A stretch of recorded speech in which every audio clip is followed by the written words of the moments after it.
Hey folks, we are here with Liz Kranyak with Premier Gems, custom jewelry designer in Calgary, Alberta. And today we're going to talk about how not to design your wedding bands. Liz, so nice to have you here. Always great to be here.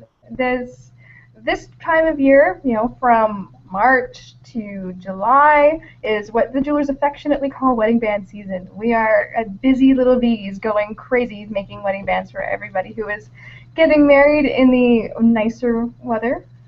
Maybe not today. It's a little bit rainy, but hopefully no weddings are rained out today. There's some very specific things and very easy tricks that you can follow with picking out a wedding band. So one thing we have to talk about is the shape of your stone. So we're matching it up to your engagement ring, right? So that's probably too hard to see, so we'll put a post up later. If you have a princess cut, it's best to have princess cut in your wedding band too, because if you do a round shape with a square cut, they kind of argue with each other. So that's one thing to keep in mind with your overall design, is that you're not just designing one ring, you're designing a ring that will fit together for many, many years to come. So that's one main thing, is your shape. Another thing would be the size of the stones. Don't make them bigger than your engagement ring. When you do that, and you'd be surprised, they can argue with each other too. They're fighting for attention. So that's a good way to look at it too. The next point would be know your settings. So this beautiful halo ring that I have here in our estate section has pave settings. I don't know if you can see this. There's little tiny claws around the smaller stones. So when you have those, pave setting goes with pave setting. Nice and simple, right?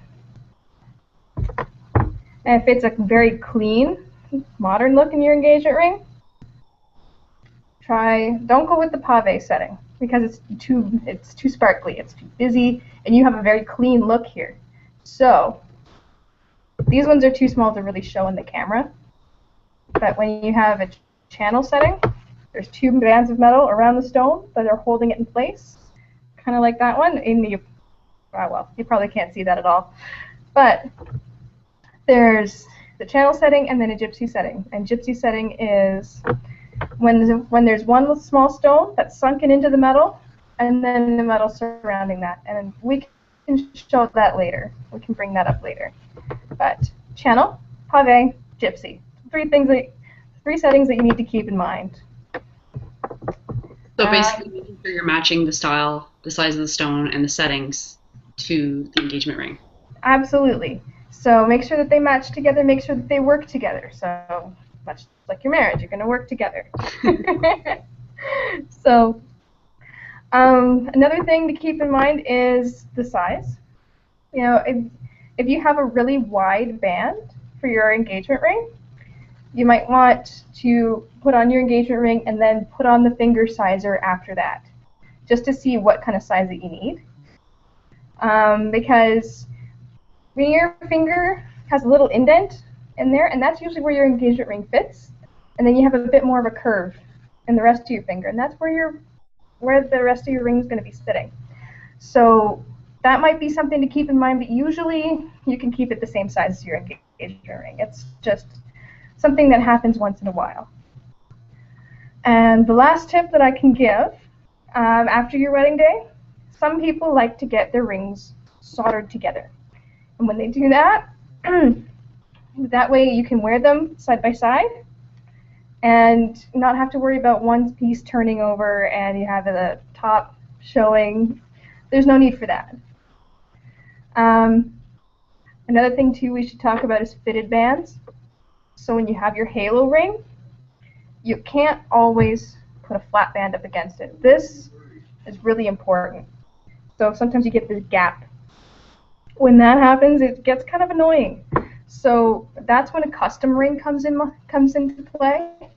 And it's really important to to have that fitted.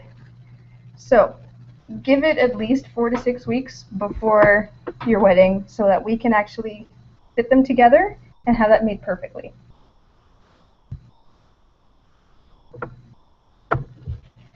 So that is really all I can say for wedding bands. Feel free to come in for a consultation at Premier Gems YYC on Twitter and Liz at premiergems.ca on email.